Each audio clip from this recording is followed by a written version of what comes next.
Hello students. So today we'll talk about polarization of light. Okay, and you should not confuse with the polarization as dielectric polarization. So we do have two different topics. One is called as dielectric polarization, that is different, and this we have seen small part of this as polarization in uh, electric field, okay, or because of the electric field. And then we are seeing the magnetization and all these things.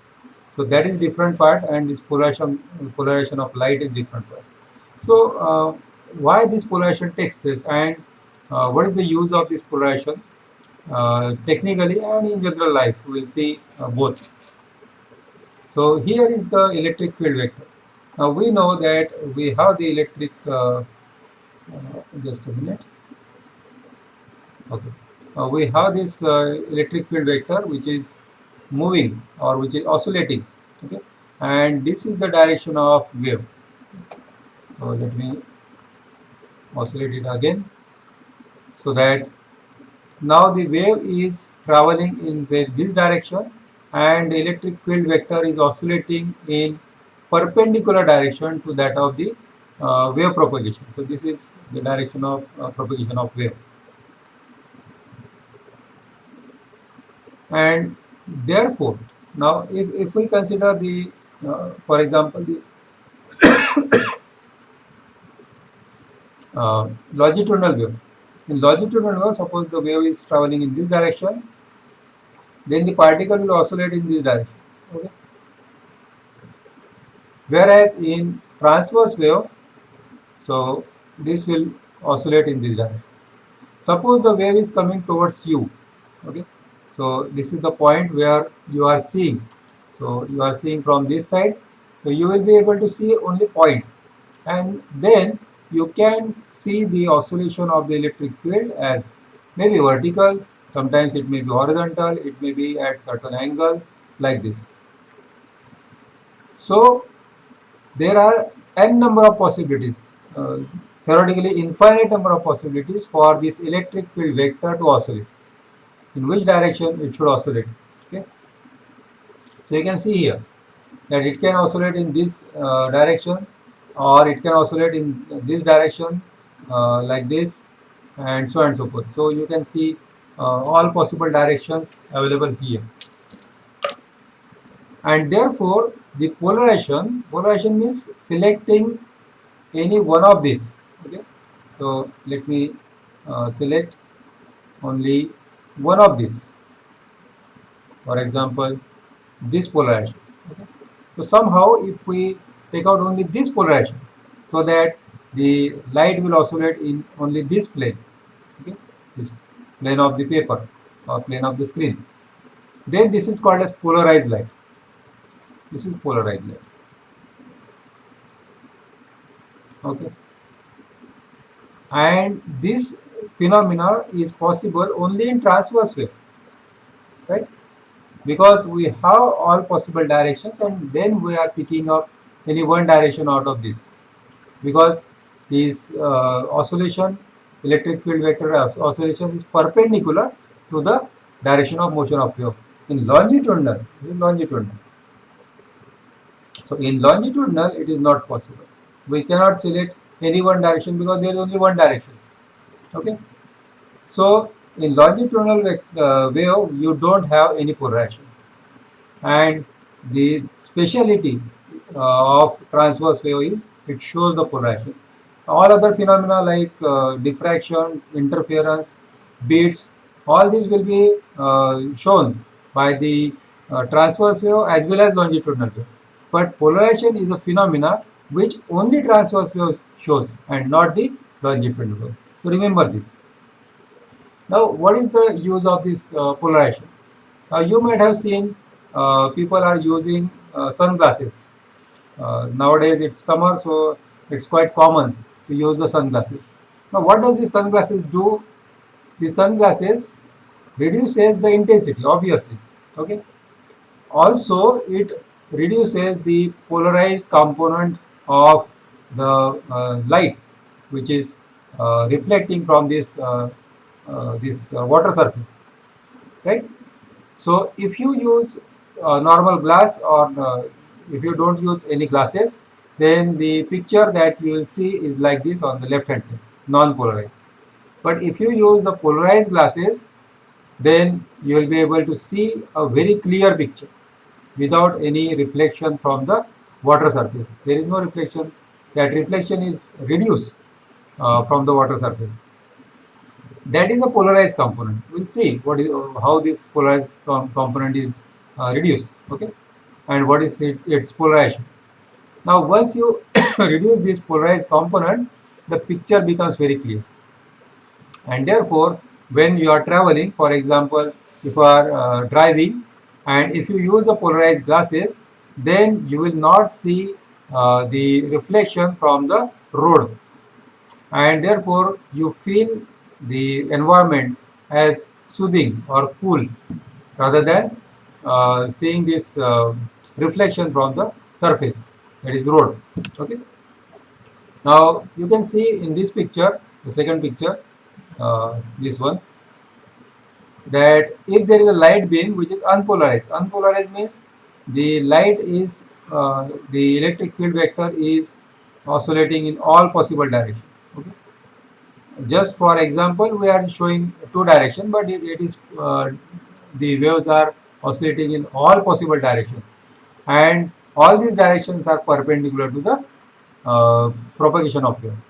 Now, if we use some kind of polarizer, then only certain polarized light will be coming out. Okay, and this will oscillate. This electric field will oscillate only in one plane.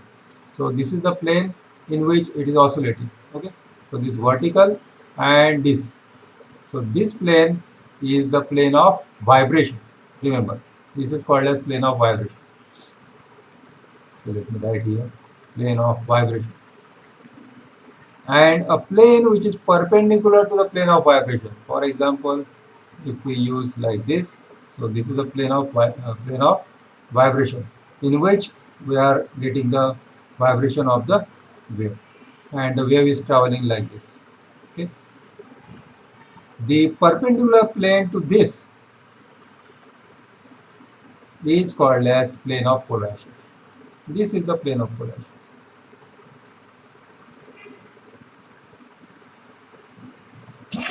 Sorry.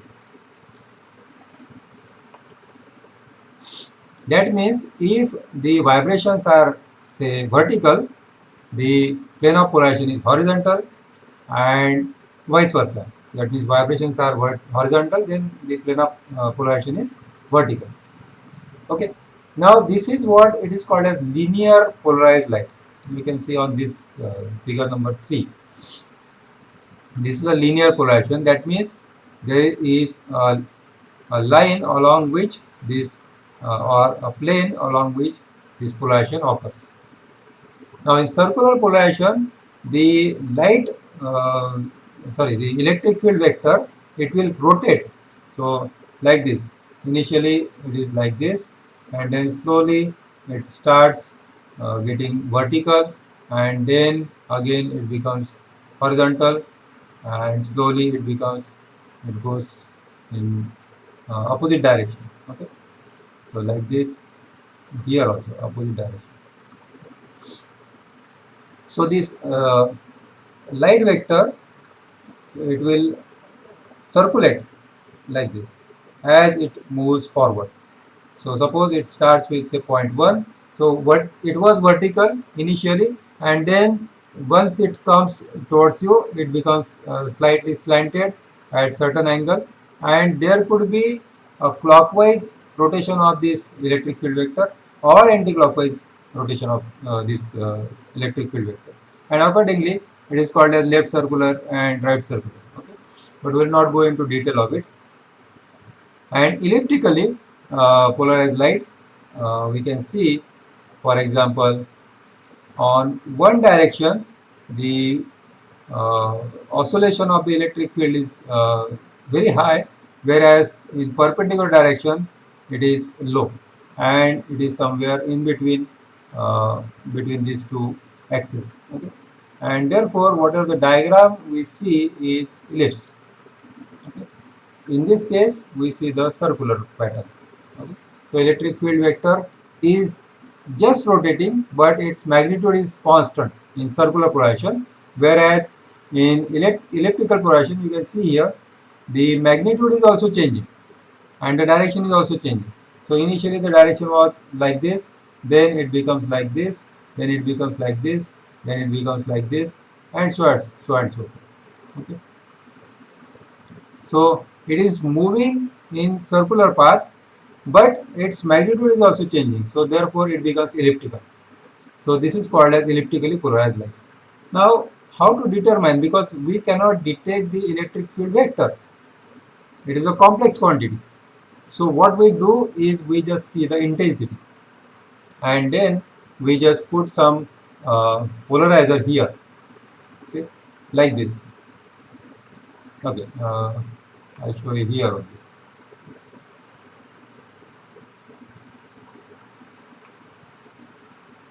So if we put a polarizer,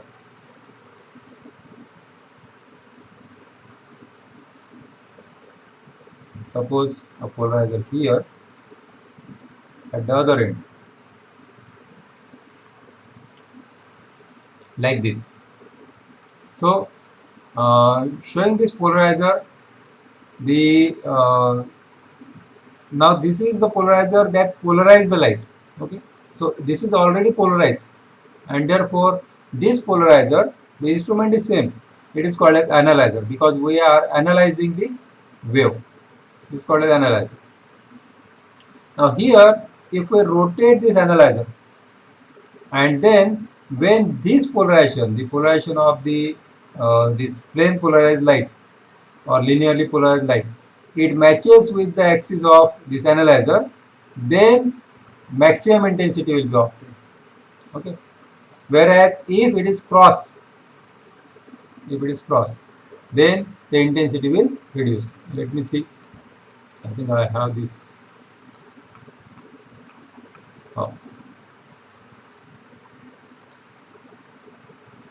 sorry.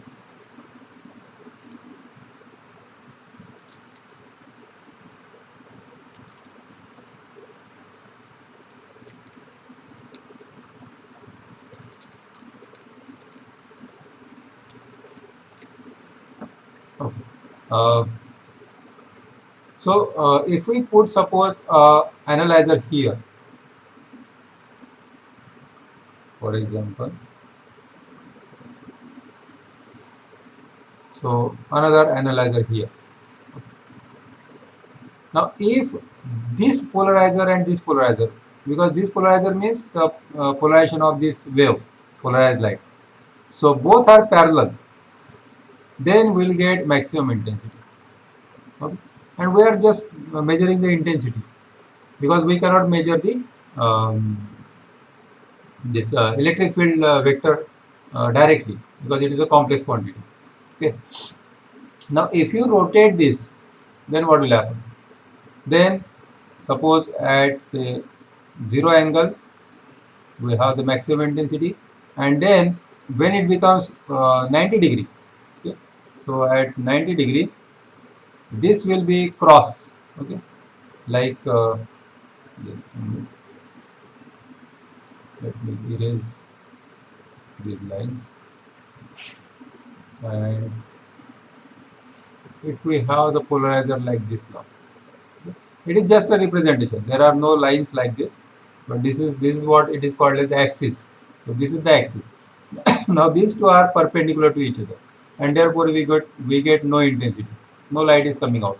So the curve will be like this. Okay, and when you rotate again to make it vertical, that means the angle will be 180 degree. Okay, then you will get the maximum intensity. Again for 270, the intensity will reduce, and so and so. Okay, 270 means the same condition. Okay, just rotate by 180 degree this one.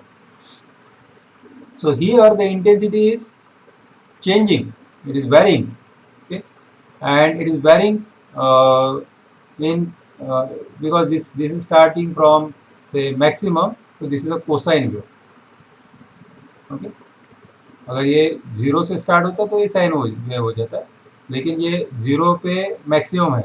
So cos 0 is 1, cos 90 is 0, cos 180 is -1. Okay, but intensity is positive. Okay, so this is actually cosine wave, and we can just say that this is a cos square theta. Theta is the angle. Okay, and therefore at 180 degree, even if it is cos 180 is -1, it cos square 180 degree becomes +1. So if say this is the I0 intensity, so you can write the equation as I equal to I0 cos square theta. That is the intensity that you see after the analyzer. Okay, analyzer is just same as that of polarizer, but the name is given as analyzer. Okay, and this is Malus law. You might have studied this Malus law. Okay, so it gives the intensity here. Okay, but if you talk about the circular polarized light and you just put the polarizer here, then the intensity will remain constant. There will be no change. Okay, so it is really difficult to understand whether it is unpolarized light or circularly polarized light. So another technique is used. We put another say quarter wave plate and convert this circularly polarized light to linearly polarized light, and then we detect. Okay, for elliptical, we'll have similar kind of graph, but the intensity will be not 0. Okay, so the graph will be something like this. So again, it will be something like this. Okay, it will vary, but it will not become 0. Okay, so this is what the polarization is, and here the when this axis matches on horizontal axis, the intensity will be minimum. When the axis matches to vertical, the intensity will be maximum. Okay, so that is how we detect the these three different types of polarization. Now, what is the source, or what is the origin of this polarization, light polarization? So you might have seen crystals like this, which shows two images. There are two images. You can see here. You can see here there is a image at below and at the top. Okay, for each word. So this is what it is called as birefringence. Refringence means we know that we have the light which is refracting. Okay, but after the refraction, what will happen? You will see only one image. In general case, for example, if this is a glass cube, then you will see only one image, the upper one. Okay, but in case of this calcite crystal, for example, birefringent crystal, you see two images. That is also called a double refraction. So there is double refraction. Instead of one image, you are getting two images. On left hand side, you can see here the laser light is incident, then it splits up into two, actually not split up, it refracts accordingly, and there is one path which is the upper one and the lower one, second. Okay, so it shows the two different paths for the same light. Okay, all others are the reflections. So this is a reflection, and there are internal reflections also. All these are reflections. Only two are the refractions. Okay, now this is what it is called as double refraction, or it is also called as birefringence. Bi means two. Okay, now certain this is how we produce the polarized light. So both the upper one and the lower one, both are the polarized light, and the polarization of these two lights are different. They are perpendicular to each other depending upon the material. Now if we have suppose a polarized light, then we can shift its polarization by using optically active material. This tube has the optically active material, and you might have studied it in 12th that there were two different materials like glucose and L-glucose, dextrorotatory and levorotatory. So one of the material will rotate this plane polarized light to say right hand side. So that is the desk rotatory. And if it rotates on left hand side, it is lever rotatory. So that is how we can produce the uh, the desired polarized light. Okay, whatever the polarized light you want, you can create this. Okay, and this polarization status depends on the length. If you increase the length, again this will shift to more angle. Okay, so the angle of rotation depends on the length. More is the length, more is the angle. And of course, it depends on the material. For certain material, it is less, certain material, it is more. Now, how we can produce different polarized light? So that is how I was talking about this picture. Okay, so this is non-polarized, this is polarized. So how it is non-polarized and what is the polarized light that you see? Okay, for example, this is unpolarized light. This is common light that is falling, for example sunlight. Okay, and then when sunlight falls on this surface at certain angle, then at, of course this is for only certain angle. Okay, then that for that particular angle, this light, the reflecting light, becomes polarized, and this polarization is uh, in this plane. Okay, so horizontal uh, polarization and sorry, horizontal vibration. Okay, now you can understand this is a refraction and it is coming out of the material, and this becomes partially polarized. Okay. So it is not completely polarized, but you can extract the polarized light from here by adding more blocks, the blocks of say different materials, say glass. So for different materials, this angle will be different. So there will be a specific angle at which you will get the polarized light.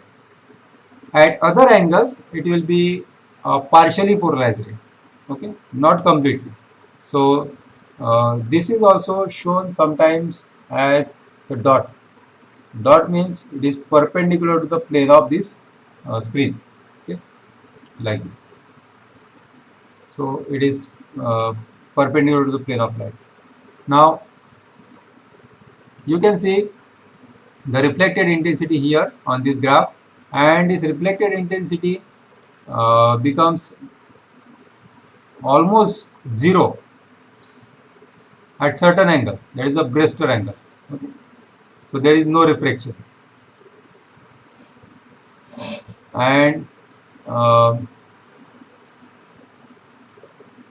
this phenomena is used in polarized glasses also. For example, the goggles that you use in summer. Now you have to just reject this kind of uh, polarized light, and therefore, if you use the goggle with uh, the axis as vertical, okay, just perpendicular to this. So what will happen? Now this light cannot pass through this. Okay, but the vertical component, okay, vertical component can pass. So you will be able to see the picture very clearly because now you have rejected the horizontally vibrating component. Okay, and you can see the picture very clearly like this. Okay, now this is one of the method by reflection. You can just find out you can just produce the polarized light. There is another way to produce the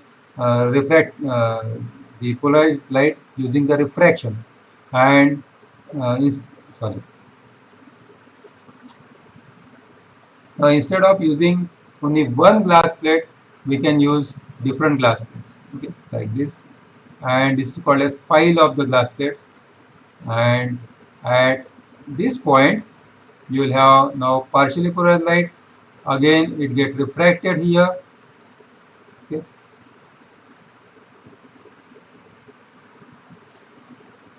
and again it gets refracted here, like this, and then instead of this partially polarized light, you will get the completely polarized light in vertical axis. Okay, so this is another way to create the polarized light using the refraction. Now the third method, which is more common and you have already studied this in 12th, it is the birefringence or double reflection. Now in this case, what we have is the calcite crystal, and it is polished so that this angle becomes 68 degree. This is very important. This angle, specific angle, and when you incident the light with both polarization, vertical as well as horizontal, then one of the uh, component, that is say the vertical vibration, this is called as extraordinary component. So this extraordinary component feels the refractive index of calcite as less than Canada balsam. Remember, now this is for extraordinary. I'll just write here 1.4, whereas this Canada balsam, which is a cement, is 1.5. Now immediately you can see for this E ray, extraordinary ray, this is a rarer medium, this is a denser medium. So it will pass directly through this and like this. Okay. Whereas if you talk about the ordinary ray, for ordinary ray, the calcite has the refractive index as 1.6. Material is same, but the polarization is different. And due to these two different polarizations, the refractive index of the calcite will be different for different polarization. So the refractive index depends on the polarization. Okay, it depends on the wavelength. Uh, it is already known because we know C equal to mu equal to C over V, and from this you can just find out if C is F into say lambda 0, and we can write F into lambda medium. Okay, F is same, so lambda 0 upon lambda medium. So if the lambda 0 is the wavelength in air, okay, so this is going to be remain constant. Okay, so mu mu depends on simply lambda medium. So as the wavelength in the medium varies, the refractive index will vary. Okay, so wavelength for both the extraordinary ray and ordinary ray is same in air, whereas it changes in medium, and therefore the refractive index changes. So now if this is 1.6 and this is 1.5, obviously this is the denser medium and this is the rarer medium. Okay, and depending upon these two refractive indices, the difference between these two, this ordinary ray, which has the polarization as perpendicular to the plane of screen or paper, okay, like this, then it reflects from this Canada balsam. Okay, and therefore we can just separate out these two polarizations. Okay, this is more clear here. You have the unpolarized light and then it passes through this. So the extraordinary ray passes in a straight line. Remember, this is not the along the normal. Okay, I can just show you the normal here, and normal will be the perpendicular to the this surface. So this will be something like this. Okay. The normal will be something like this, and therefore you can immediately see that the angle that is refracted for ordinary ray, it is less and extraordinary is more, and the ordinary ray behaves just like glass. Okay, as if it is glass. Okay, and then it turns towards the normal, whereas this extraordinary ray do not follow the Snell's law. So ordinary ray is the ray which follows the Snell's law. Extraordinary ray do not follow the Snell's law. This is one of the popular method to produce the uh, polarized light. Okay. There is another method which we can use is called as the scattering. Okay. And in scattering, you might have seen that the uh, sky appears as blue, and it is it is appearing blue because of the scattering, and the scattered light uh, goes in different direction. This is also linearly polarized, this is also linearly polarized. Okay. So if this is the light that is falling, say in say x direction, then in y and z we get the components as polarized light. Okay. Now, if we consider the ordinary ray and extraordinary ray, now we have seen that ordinary ray and extraordinary ray has different refractive indices. Obviously, let me write this that the refractive index for say an O ordinary ray was 1.6, and then for extraordinary ray it was 1.4. Okay. So we know the equation C equal to mu equal to C by V. Now here the mu or n, I just can write n instead of mu. Okay. So n is the refractive index, and c is the velocity of light in air, which is constant. It's constant. Now, if the refractive index is different, for ordinary ray it is different, extraordinary ray is different. Therefore, the velocity for ordinary ray will not be same for the velocity for extraordinary ray. That is very clear. Okay. And therefore, if we consider, suppose the light is falling here and then it goes in all possible directions like this. Okay. Then if it is a ordinary ray, obviously the velocity will be same in all directions. So we get a circular path. This is circular. For the ordinary ray, remember this is for ordinary ray.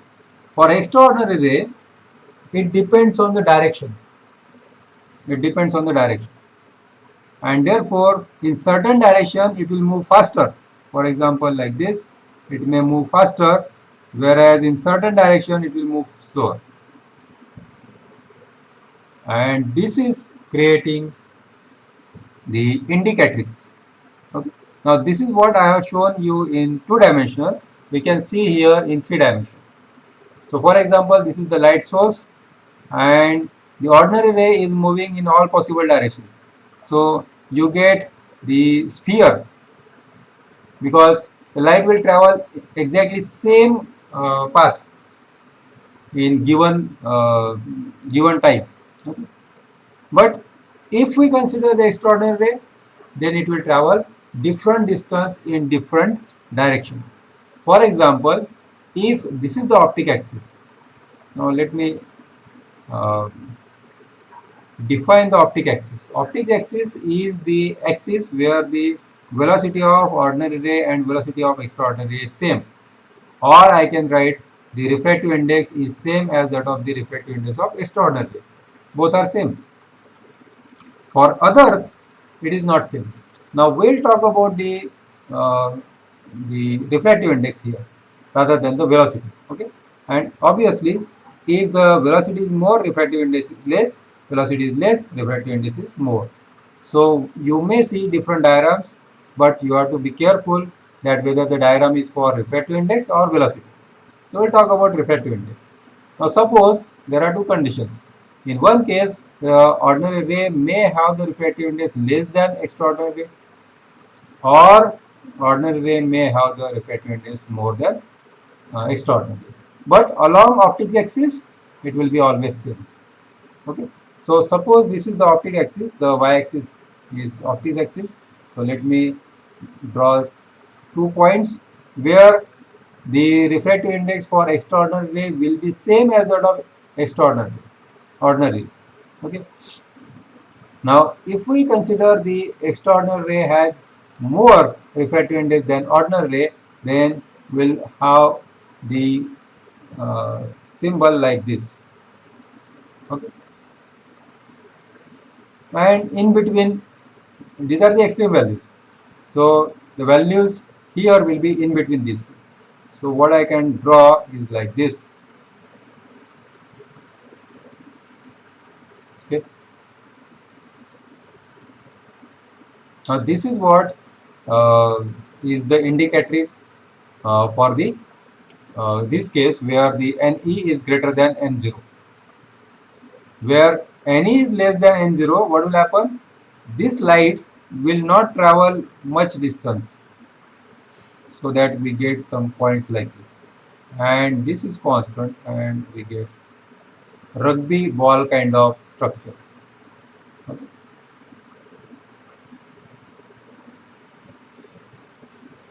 So if the case is like N0 is NE, so in all direction the light is traveling in with the same speed, for whether it is ordinary ray or extraordinary ray or any polarization, doesn't matter.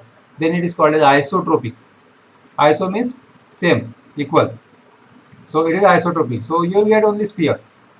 But if the velocity of or the refractive index of extraordinary ray is different than the ordinary ray, it may be less, it may be more, doesn't matter. That is called as anisotropic medium. Now let us see how these indicatrix are drawn. Okay. Now there are two ways in which indicatrix are drawn. Either you consider the velocity or you consider the refractive index. For example, if we have the positive crystal, then the velocity of ordinary ray is more than extraordinary. Or in terms of the refractive index, what we can say is N0 will be less than Ne. Okay. And therefore, we can write Ne minus N0, which is the difference between the refractive index, is obviously Ne is more, and therefore this is positive. So this is how you can remember. So the difference between Ne and N0. So Ne minus N0, remember, not difference, the Ne minus N0. If it is positive, it is positive crystal. Here also, similarly, we can write N0 is more than Ne. Why we are writing like this? Because we know that the N, the refractive index, is C by V. Okay. So if velocity is more, refractive index is less, and therefore here the velocity of extraordinary ray is more, therefore the refractive index of extraordinary ray will be less. And due to this, Ne minus N0, this value in this case for negative crystal will be negative. Okay. Now you can draw the figure for either velocity or the refractive index. So let me draw one by one, and this is already drawn here for the velocity. So you can see the ordinary ray will always have this sphere, because in all direction its velocity remains same.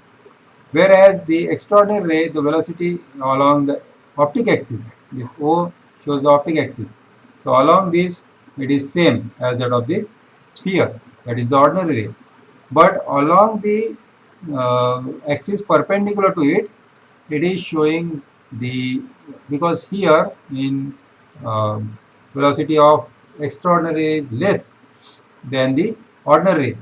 So velocity of extraordinary is less than, so this is negative crystal. Okay. So Ne is greater than N0. Okay. So extraordinary velocity is less, and therefore extraordinary refractive index is more, and therefore this is positive crystal. Okay. So this is positive crystal, this condition. Okay. Now in positive crystal, what is happening? The velocity of extraordinary is less, so even though the ordinary ray reaches here, the extraordinary will reach at very short place, short distance. Okay. And then in different direction, from here to here, the velocity will increase, and therefore we get the rugby kind of structure here. Okay.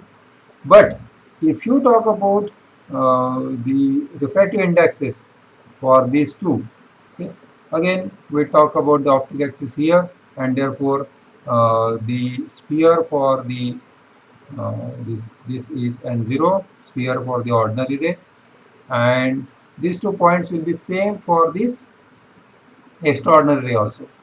But now in this case, the extraordinary refractive index is more than the ordinary ray. So the extraordinary refractive index will be more, and therefore the figure will be something like this. Okay. So this will be the ellipsoid kind of thing, and this figure is similar to this one, but this is for velocity, and if you replace this velocity by this extraordinary and ordinary refractive indices, then this is the positive crystal. Okay, for velocity this is negative crystal diagram. So remember any one diagram either for velocity or for the refractive index. So if you keep this equation in mind, that you have to take the difference of uh, extraordinary refractive index and ordinary refractive index. Now if it is positive, then it is the positive crystal. If it is negative, it is negative crystal. Okay. So obviously, if you talk about the negative crystal, this is positive crystal, positive uniaxial. Why uniaxial? Because there is only one axial direction along with these velocities or the refractive index are same. Otherwise, in all other directions, it is different. And in biaxial crystal, you will have two different directions in which these uh, the refractive indices or the velocities of the ordinary and extraordinary rays will be same. Okay. Now here, let us concentrate on negative crystal. So negative crystal says this Ne is less than N0. This is the condition, and therefore velocity of extraordinary ray is more than ordinary ray. Now along optic axis they will be same, and along perpendicular direction this will be the maximum. Okay, this will be the maximum, and the values will be in between. Okay, so this will be the diagram for velocity. But if you draw the diagram for say um, refractive index, now this is again n0, which is spherical. Remember, these are the three-dimensional diagram. So this is spherical. Okay, and now this is optic axis, so it will be same along this direction, but the refractive index is now less than ordinary ray along this direction. So this will be something like this. So refractive index value is less as compared to the ordinary ray. This is N0, this is Ne, okay, inner one, and then we can just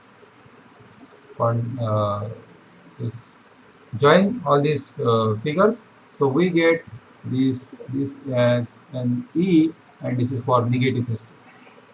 So you just remember any one diagram, and that is enough. Okay. So this is negative uniaxial, this is positive uniaxial. Okay. So I hope you have understood this, and you can find out the examples of these positive and negative uniaxial crystals. Okay. See you tomorrow. Bye.